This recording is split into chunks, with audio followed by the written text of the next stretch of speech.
जी अस्सलाम वालेकुम गाइस। बहुत ही इम्पोर्टेंट तरीन इंफॉर्मेशन।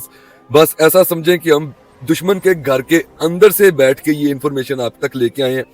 ये जो मेरे हाथ में इस टाइम पे रिपोर्ट है, ये रिपोर्ट नहीं है, ये बहुत इनसाइड इंफॉर्मेशन है। आज गाइस क्या होता है, इंडियन एयरफोर्स में हिंदू और सिख का जो टू नेशन थ्योरी है वो बिल्कुल फिट जाके बैठता है। जनाब एयर चीफ अमरप्रीत सिंह, जो कि इंडियन एयरफोर्स के एयर चीफ है, मगर अगर आपने नाम गौर से सुना हो, अमरप्रीत सिंह, उन पे करते हैं जनाब 4 हिंदू ऑफिसर्स अटैक। मैं जरा छोटा सा आपको इंट्रोडक्शन दे दूं, फिर मलिक साहब का इस पे ना स्टैंस लेते हैं।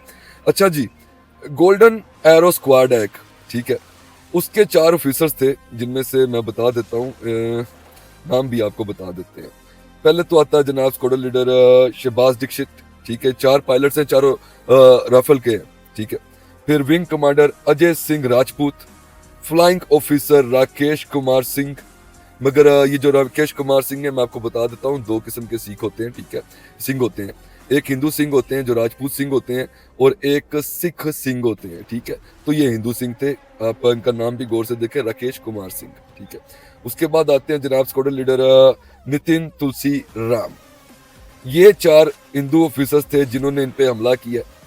हमला करने की रीजन थी कि जनाब इन्होंने कहा कि आप लोगों ने सही से टैकल नहीं किया अपनी। ऑब्वियसली कोई भी जो किसी भी फोर्स का अफसर होगा वो डांटेगा बच्चों को कि भाई तुम लोग सही एक्ट नहीं कर रहे, क्या कर रहे, तो वो आगे से कहते हैं क्योंकि तू सिख है, ठीक है, तेरा तो वैसे ही मसला है हिंदूज के साथ, तू वैसे ही गद्दार है, तू खालिस्तानी है, तू ये है, तो तू वो है, ये हमारा देश है हिंदुस्तान, तो तू कौन है, तू सिख है, बड़ा उनको जलील करते हैं।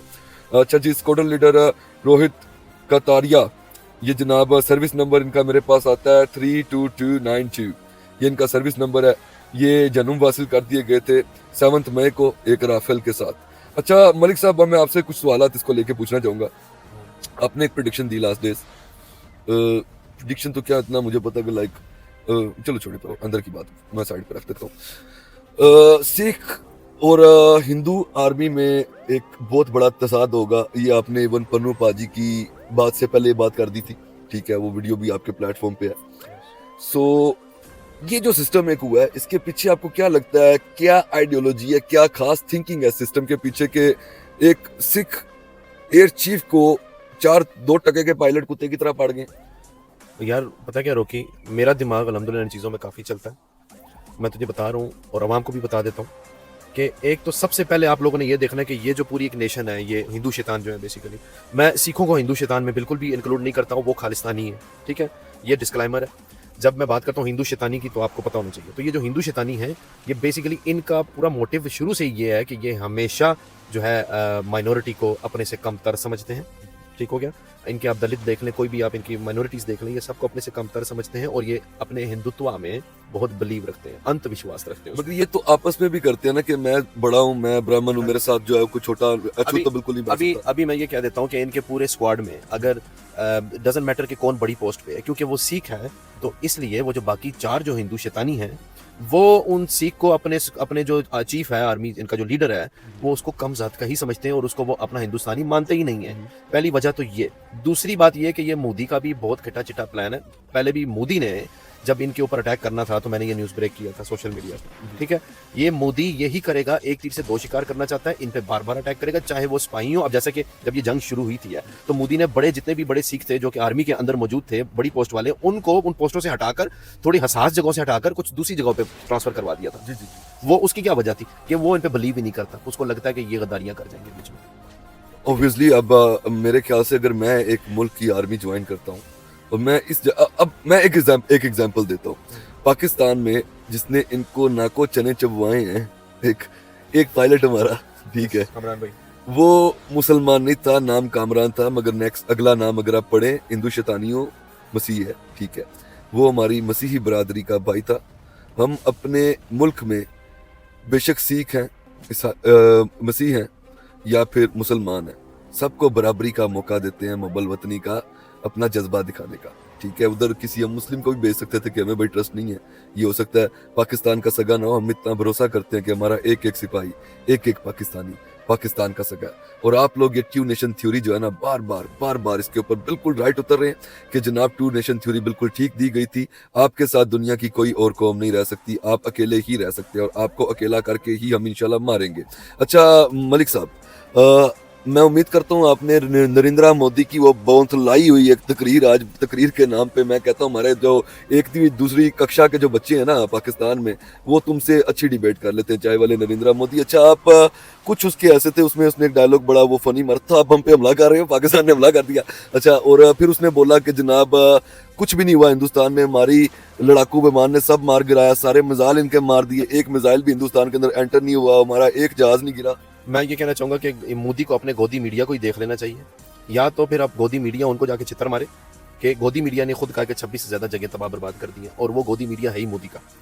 मोदी बेचारा पिछले 2 दिन से उतलाया हुआ था, उसकी आपने फिंगर्स अगर आप गौर से चेक करें, अगर आप मोदी की बात सुने, जो उसका वो भाषण है, उसकी उंगलियां कांप रही हैं, वो बुढ़ापे से नहीं कांप रही हैं, वो आपको समझ आ गया होगा वो क्यों कांप रही हैं, ठीक है। वो आवाम के सामने नहीं आया, उसने वीडियो मैसेज रिकॉर्ड करके चलाया, क्योंकि आवाम के सामने आता तो उसको गंदे अंडे, टमाटर और जूते पड़ने थे। सारी दुनिया जानती है कि मोदी क्या बकवास कर रहा है। अभी जो आज वो भाषण देके गया, 99% झूठ बोला, एक चीज उसने बिल्कुल सच बोली है, जो कि 1% कि हाँ भाई इन्होंने हम पे हमला किया। अच्छा, वैसे शैतान के बारे में आपको पता क्या है कि शैतान 99% झूठ बोलेगा मगर एक बात सच्ची बोल जाएगा। एग्जैक्टली, तो वो एक बात बिल्कुल उस मोदी ने सच्ची बोली, आई एम विद हिम, कि पाकिस्तान ने हमला गोल दिया, दावा गोला, बिल्कुल गोला जी, और दोबारा गोलेंगे। एक चीज मैं आवाम को ये भी बताता जाऊं कि आप लोग इतने रिलैक्स होकर मत बैठिएगा, ओबियसली जीत का जश्न, जीत की एक हमारा एक जज्बा बोला था बात है, पर मोदी एक पपेट है। मोदी के पीछे जो उसका अब्बा खड़ा है वो आप सबको पता है वो कौन है। वो अब्बा मोदी को डंडे के बल पे पुश करता रहेगा। इस बार ये खामोश हुए हैं, ये पीछे नहीं हुए हैं, ये दोबारा आएंगे, ये दोबारा आएंगे आएंगे आएंगे और डबल पावर के साथ। क्योंकि इनके तमाम ऑफिशियल्स कह रहे हैं कि ऑपरेशन सिंदूर जो है वो हमने नहीं बंद किया, जितने भी ऑफिशियल। अच्छा, ऑफिशियल से याद आता है मलिक साहब, अगर आपके पास कोई इन्फॉर्मेशन हो, हिंदुस्तान का एक टॉप ऑफिशियल 2 दिन से लापता है, वो जनाब कौन है, किधर हो सकता है, क्या वो किडनैप हो गया है, क्या उसको मार दिया गया है, क्या उसको घर से उठा के ले गए हैं, घर में घुस के ठोक दिया, या फिर उसको आप लोगों ने छुपा लिया पृथ्वीराज चौहान की तरह जी। वो मुझे वाला पता नहीं, आई डोंट नो, कोई गायब है। यस, तो मुझे पता है कौन सा है, वो गायब है, वो गायब ही रहेगा, वो नहीं सामने आने वाला, मुझे नहीं लगता। लेकिन बस मैं इतना कहना चाहूँगा कि अपनी पाकिस्तानी अवाम को तैयार रहिएगा। ये मोदी अपनी ज़िंदगी में इंशाअल्लाह ताला आसिम मुनीर, जनरल आसिम मुनीर के सिग्नेचर किए हुए मिसाइल के साथ ही मृत्यु करेगा अपनी, मरेगा। मृत्यु तो आपको परास्त हो जाएगी मोदी जी, मगर अगले जन्म में ना दुआ करना कि सीमा के उस पार ना पैदा हो, इस पार पैदा हो, क्योंकि तुम अगले जन्म में भी अगर सीमा के उस पार पैदा हुए तो उसमें भी तुम्हें नर्क में पाकिस्तान का रॉकेट ही पहुंचाएगा।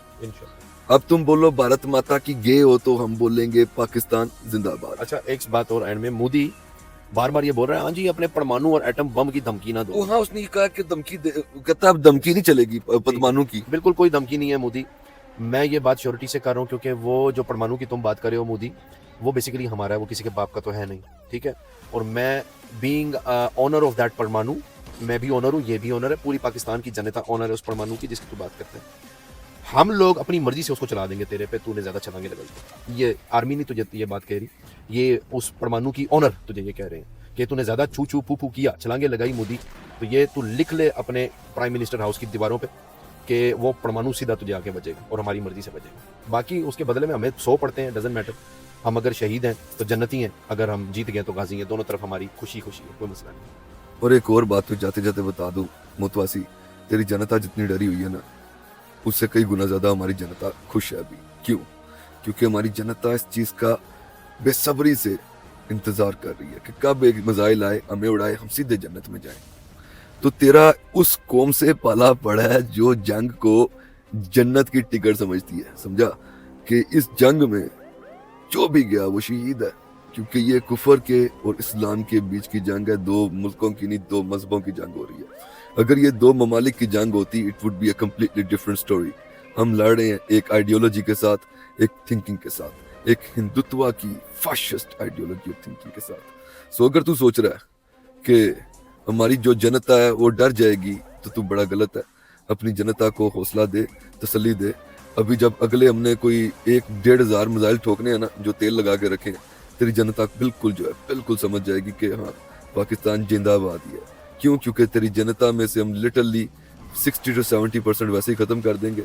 बाकी जो पीछे सिख बाज जाएंगे, मुसलमान बाज जाएंगे, और पढ़े लिखे हिंदू, मुतरवासी नहीं, पढ़े लिखे हिंदू जो कि एजुकेटेड हैं, उनके साथ एक अच्छा मुल्क बनेगा और वो लोग इस मुल्क में मिलजुल के रहेंगे और पाकिस्तान इस मुल्क का दादाजी होगा। तकरीबन ये बात जो मेरा दोस्त मेरा भाई कह रहा है, ये आने वाले 200-300 साल बाद ही कुछ ऐसा मुमकिन हो पाएगा। बाकी मोदी तेरा बाप भी नहीं। पाकिस्तान को खत्म नहीं कर नहीं मलिक साहब, मैं बिल्कुल इस पे आपके साथ आर्ग्यूमेंट रखूंगा।